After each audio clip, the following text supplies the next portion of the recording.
कब और कहां चुनाव होगा? आज बहुत बड़ी तारीख का ऐलान हुआ है। 2 राज्य में चुनाव होना है और उत्तर प्रदेश जैसे बड़े राज्य, मध्य प्रदेश, छत्तीसगढ़ में उपचुनाव होना है। वायनाड, जहां से राहुल गांधी सांसद चुने गए थे, अब वो रायबरेली से सांसद रहेंगे। वायनाड से कौन लड़ेगी?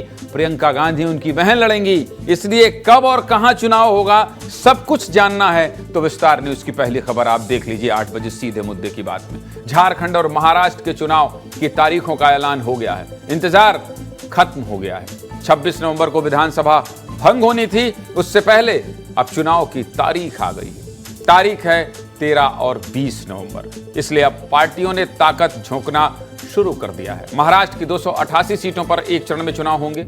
20 नवंबर को महाराष्ट्र में नई सरकार बनाने के लिए एक चरण में ही वोटिंग होनी है और 23 नवंबर को महाराष्ट्र चुनाव के नतीजे आएंगे। वहीं झारखंड की 81 सीटों पर 2 चरण में वोटिंग होगी। झारखंड में 13 नवंबर को पहले फेज की वोटिंग होनी है, जबकि 20 नवंबर को दूसरे फेज की वोटिंग होगी और 23 नवंबर को क्या आ जाएगा? नतीजे आ जाएंगे कि भाई साहब किसकी सरकार है और कौन बैठेगा झारखंड और महाराष्ट्र की गद्दी पर। चुनाव की तारीखों के ऐलान के बाद नेताओं के बयान भी आने लगे हैं। नेता क्या कह रहे हैं, किसकी क्या तैयारी है, किस पार्टी ने कहां ताकत झोंकी और किसको अभी और तैयारी करने की जरूरत है। पहले नेताओं की तैयारी और उनकी बयानबाजी सुन लीजिए, उसके बाद आगे विस्तार से बात करेंगे। सुनाइए।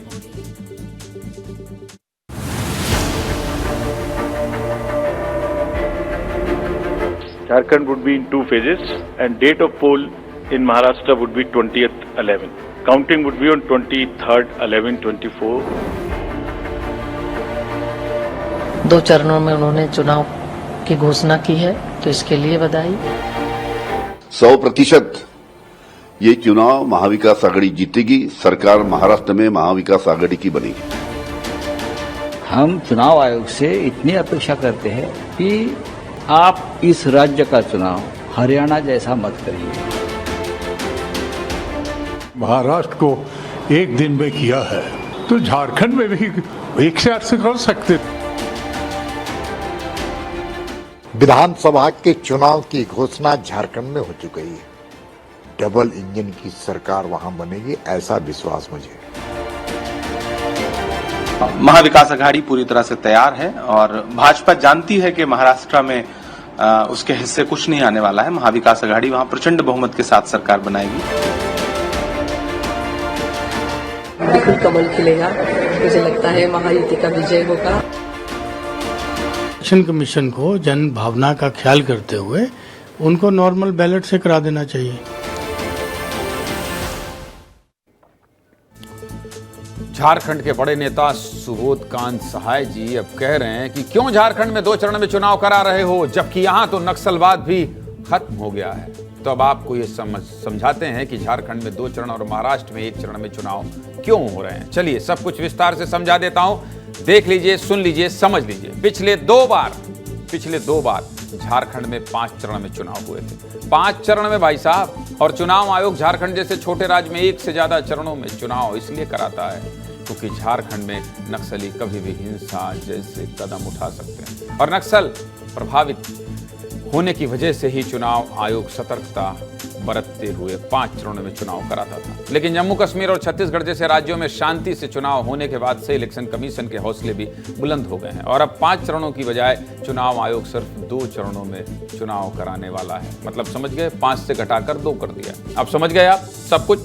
आपके मन में भी सवाल होगा, भाई महाराष्ट्र जैसे बड़े राज्य में 1 चरण और झारखंड जैसे छोटे राज्य में 2 चरण।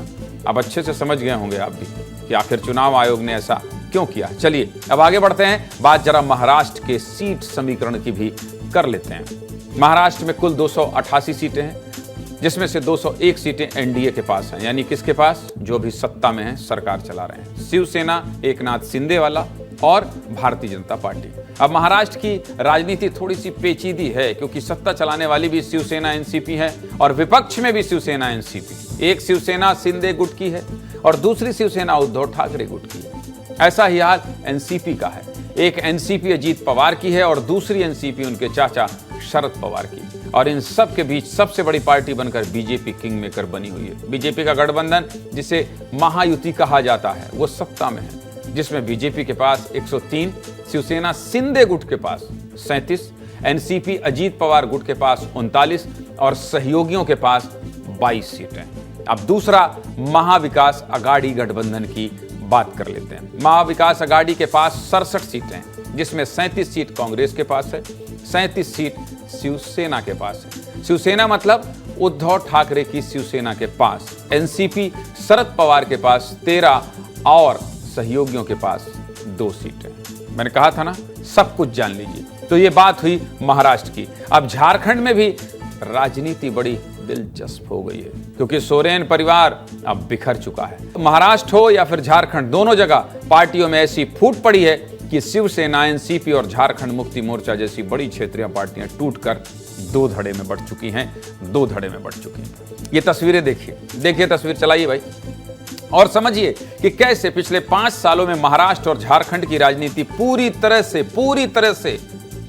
बदल चुकी है। शिवसेना के 2 धड़े हो गए हैं। पहला एकनाथ शिंदे, मैंने आपको बताया, वाली शिवसेना, और दूसरी उद्धव ठाकरे की शिवसेना। तस्वीर देखते जाइए। अब ये तस्वीर अजीत पवार और शरद पवार साहब की है। इनकी पार्टी के भी 2 हिस्से हैं। पहला एनसीपी अजीत पवार गुट और दूसरा शरद पवार गुट। बहुत विस्तार से बताने की कोशिश कर रहा हूं, क्योंकि बहुत खिचड़ी है महाराष्ट्र में, बहुत खिचड़ी। अब झारखंड की बात करें तो चंपई और सीता सोरेन बीजेपी में शामिल हो गए हैं, और हेमंत सोरेन के परिवार में भी फूट पड़ गई है। यह तो बात राज्यों के चुनाव की हो गई, समझ गए आप। इसके साथ ही 14 राज्यों की 48 विधानसभा और 2 लोकसभा सीटों पर उपचुनाव की तारीखों का भी ऐलान आज हो गया है, ऐलान कर दिया गया है। केरल की वायनाड लोकसभा सीट के साथ 13 राज्यों की 47 विधानसभा सीटों पर 13 नवंबर को वोटिंग होनी है। वहीं महाराष्ट्र की नांदेड़ लोकसभा सीट और उत्तराखंड की केदारनाथ विधानसभा सीट पर 20 नवंबर को वोटिंग होगी। सभी सीटों के नतीजे एक साथ आएंगे, 23 नवंबर को आएंगे। मध्य प्रदेश की 2 विधानसभा सीट और छत्तीसगढ़ की 1 विधानसभा सीट के लिए भी 13 नवंबर को ही वोटिंग होनी है। मध्य प्रदेश की बुधनी, शिवराज सिंह चौहान वाला, और विजयपुर विधानसभा सीट पर उपचुनाव होने हैं। कल विस्तार से बताया था, विजयपुर से पूर्व विधायक रामनिवास रावत कांग्रेस से इस्तीफा देकर बीजेपी के हो गए हैं, जिसके बाद ये सीट खाली हुई थी। और बुधनी में शिवराज सिंह चौहान केंद्र में चले गए हैं, तो सीट खाली हुई है। इसके साथ ही रायपुर दक्षिण विधानसभा सीट पर भी वोटिंग होनी है, और यूपी के 9 विधानसभा सीटों पर भी 13 नवंबर को वोटिंग होनी है। पूरी सियासत समझने के लिए मुझे अपने सहयोगियों के पास चलना होगा। कौन कहां से जुड़ रहा है देख लीजिए। 4 लोग हैं, ये 4 दिग्गज हैं हमारे। इनको ये कह दीजिए, इनको और कुछ नाम देने का मन तो कर रहा है, लेकिन आज नहीं देता हूं। उत्तर प्रदेश से खड़े हैं आदर्श सिंह, और ये उत्तर प्रदेश के साथ साथ झारखंड की सियासत भी समझाएंगे। इसके साथ साथ अमृत तिवारी आपको दिल्ली में दिखाई दे रहे हैं, ये महाराष्ट्र की सियासत समझाएंगे, और इसके साथ साथ केंद्र की राजनीति किस तरह से प्रभावित होगी अमृत तिवारी ये भी बताएंगे। आपको श्याम सिंह तोमर व्हाइट शर्ट में दिखाई दे रहे हैं चमकते हुए भोपाल न्यूज रूम से, ये समझाएंगे कि मध्य प्रदेश का सियासी गणित किस तरफ जा रहा है, किस ओर करवट ले रहा है। और इस तरफ देखिए मंद मंद मुस्कुरा रहे हैं मृगेंद्र पांडे, ये बताएंगे कि भाई साहब छत्तीसगढ़ में बृजमोहन अग्रवाल जैसे कद्दावर नेता की सीट खाली हुई है, तो क्या होने वाला है। इसलिए सबसे पहले मुझे जाना होगा कहां, अमृत तिवारी के पास, क्योंकि दिल्ली की कमान हमारे नेता अमृत तिवारी संभाल रहे हैं। अमृत जी, क्या क्या देखा, क्या क्या सुना। महाराष्ट्र में चुनाव की तारीखों का ऐलान हो गया है, और मुझे याद है जब महाविकास अघाड़ी की सरकार बन रही थी तो मेरा डिप्लॉयमेंट उस होटल में था मुंबई में, जिस होटल में एनसीपी के विधायक थे, बाद में फिर शिवसेना के भी आ गए थे, और बीच बीच में बड़े बड़े नेता वहां पहुंचते थे। तो मैंने भी होटल में ही कमरा ले लिया था कि भाई साहब सब चीज दिखता रहे। 2 विधायक कैसे आए थे, कैसे सोनिया दुहन एक नेत्री हुआ करती थी, वो लेके आई थी विधायकों को, 2 विधायकों को हरियाणा से अपनी स्कॉर्पियो में चला के, तब जाके सरकार बनी थी। लेकिन इतना खंड खंड हो जाएगा, इतना विघटन हो जाएगा कि 2-2 पार्टी 4-4 टुकड़े में बढ़ जाएंगी। आज तारीखों का ऐलान हो गया है। महाराष्ट्र और झारखंड के लिहाज से देश की सियासत किस तरफ जा रही है, क्या रुख करेगी, इस पर आप प्रकाश डाल दीजिए, फिर उसके बाद दूसरे सहयोगी साथियों के पास जाऊंगा। अमृत। ज्ञानेंद्र जी, महाराष्ट्र की बात जहां तक करें तो आज जब जैसे ही चुनाव आयोग ने चुनाव के ऐलान किया, उसके पहले ही अगर देखा जाए तो 2 दिन पहले भारतीय जनता पार्टी ने अपनी कसरत बहुत तेज़ी से शुरू कर दी थी महाराष्ट्र में अपने सीट शेयरिंग को लेकर के। जैसे कि आपने बताया कि महायुति और दूसरी तरफ महाविकास अघाड़ी है। महायुति जो कि बीजेपी जो है लीड कर रही है, इसने अपने सारे समीकरण सेट कर लिए हैं। जो हमें जानकारी मिली है, भारतीय जनता पार्टी 155 सीटों पर चुनाव लड़ रही है, जबकि जो एनसीपी जो धड़ा है अजीत पवार वाला, उसको लगभग 50 सीटें दी जा रही है और 70 के करीब सीटें जो है वो शिंदे गुट के पास जाएगा। उसी तरह से दूसरी तरफ कांग्रेस जो है अभी सीट शेयरिंग का फॉर्मूला तय नहीं कर पाई है, लेकिन उसके पर्यवेक्षक जरूर तैनात कर दिए गए हैं। अशोक गहलोत और सचिन पायलट जो कि एक दूसरे का पार्टी के भीतर धुर विरोधी है, ये महाराष्ट्र में सहयोग करने के लिए पहुंच रहे हैं। ये पर्यवेक्षक नियुक्त किए गए हैं। तो कुल मिलाकर देखा जाए तो भारतीय जनता पार्टी संगठनात्मक रूप से एक एज हासिल किए हुए है, लेकिन इतनी खिचड़ी यहां पक गई है। दिल्ली में यही चर्चा है कि आखिर इसकी भविष्यवाणी अगर कोई करता है तो बहुत बड़ी मूर्खता करेगा, क्योंकि अगर पिछले लोकसभा चुनाव की बात करें तो भारतीय जनता पार्टी को तगड़ा झटका लगा था, लेकिन जैसे ही चूंकि अब नेता ये कह रहे हैं जो भारतीय जनता पार्टी के कि उनको हरियाणा चुनाव ने एक बहुत अच्छा इंस्पिरेशन दिया है, एक सबक भी दिया नहीं करते हैं, नादानी नहीं करेंगे। अमृत भाई बिल्कुल ये नादानी नहीं करेंगे कि जो टीवी देख रहे हैं वो कह रहे हैं बताइए सियासी पंडित बन रहे हैं। काहे पंडित बने जब पता है कि एक पार्टी के 4-4 टुकड़े हो गए हैं, चाचा भतीजे मामा काकी सबकी पार्टी अलग अलग इधर उधर बिखरी हुई। क्यों भविष्यवाणी करना, नहीं करेंगे। उत्तर प्रदेश आते हैं, दूसरा बड़ा राज्य है, और झारखंड में आदर्श बहुत लंबे समय तक रहे हैं। तो पहले उत्तर प्रदेश की जिन सीटों में चुनाव होना है उसके बारे में बताइए, कहां कहां चुनाव होना है, उपचुनाव किसका दबदबा है, और फिर बिना पूछे ही झारखंड के बारे में बता दीजिएगा। फिर मैं मध्य प्रदेश और छत्तीसगढ़ के साथियों का रुख करूंगा। आदर्श।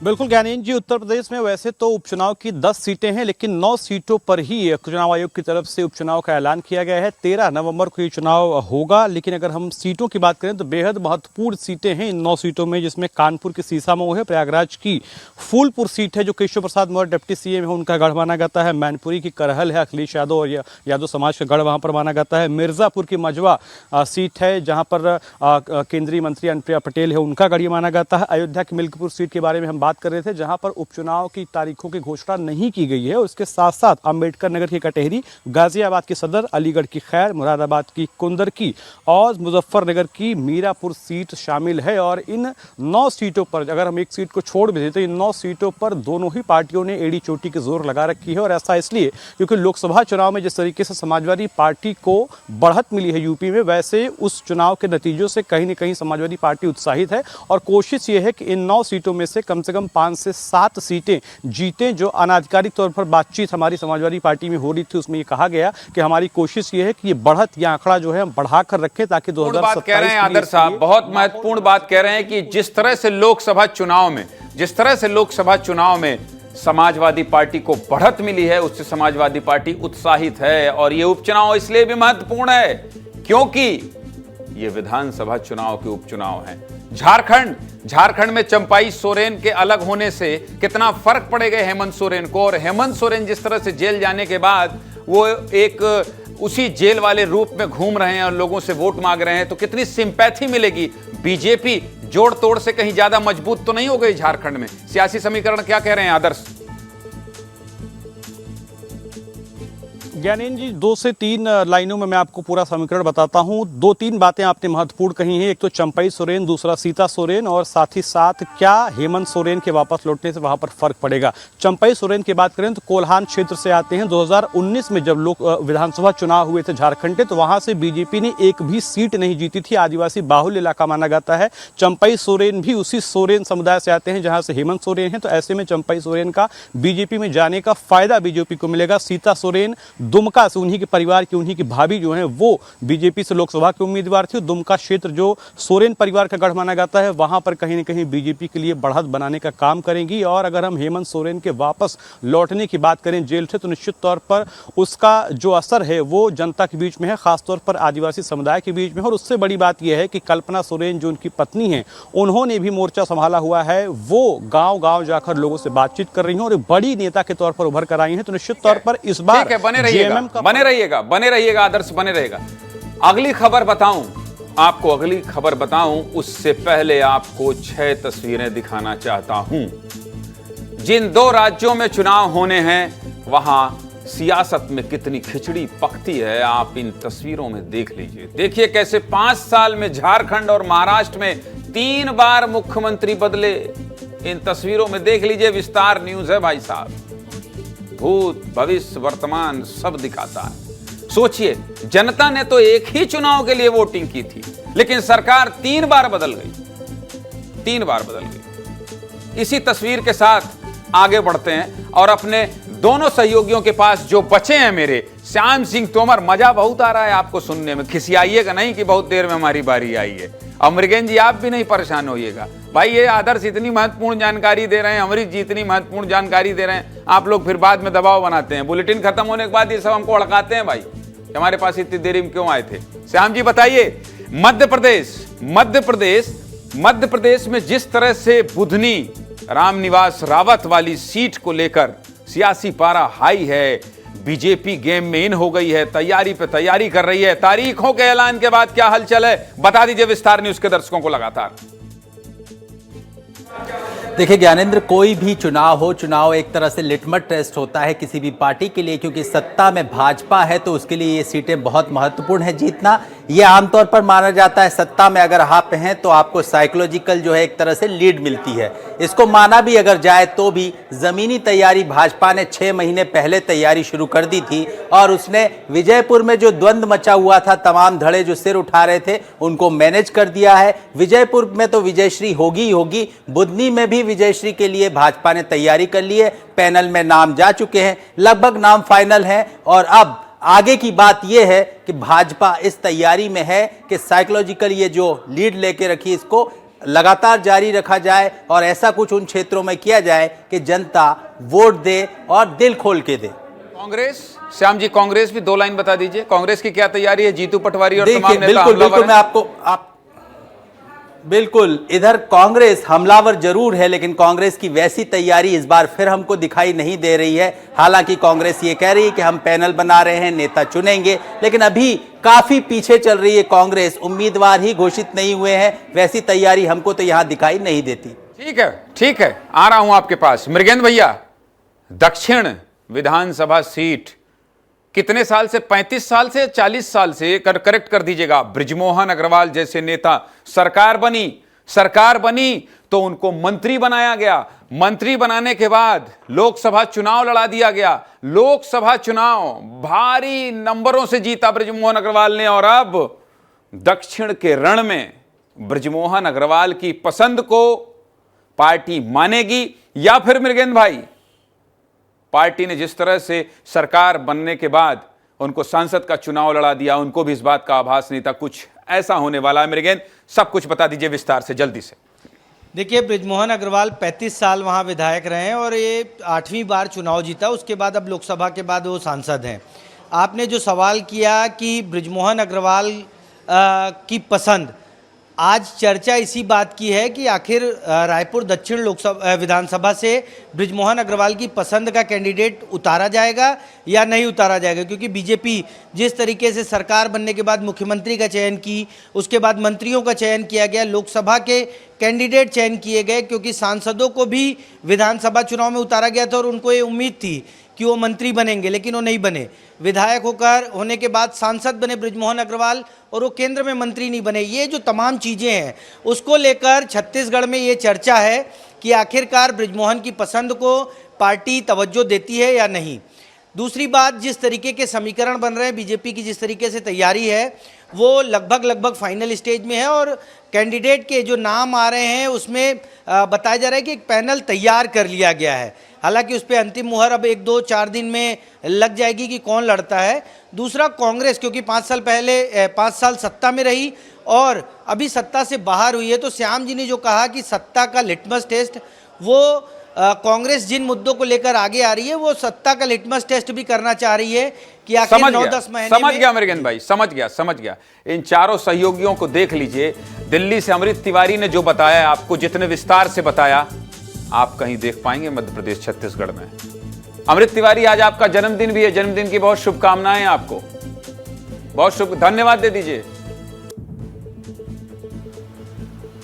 धन्यवाद अच्छा ज्ञानेंद्र जी, ठीक है बहुत-बहुत ठीक है। शुक्रिया आपका। आदर्श ने जिस तरह से उत्तर प्रदेश और झारखंड की सियासत को आपको समझाया, आपने सुन ही लिया। मध्य प्रदेश में श्याम जी ने जो बताया आपको वो आपने सुन लिया, और छत्तीसगढ़ में मृगेंद्र पांडे मेरे सहयोगी वरिष्ठ ने जो बताया वो भी आपने सुन लिया। विस्तार न्यूज का मकसद ही यही है कि दिन भर अगर आप टीवी नहीं देख पाए हैं और शाम के वक्त सीधे मुद्दे की बात देख रहे हैं और विस्तार न्यूज देख रहे हैं, तो वो सब कुछ जान लीजिए जो आप जानना चाहते हैं।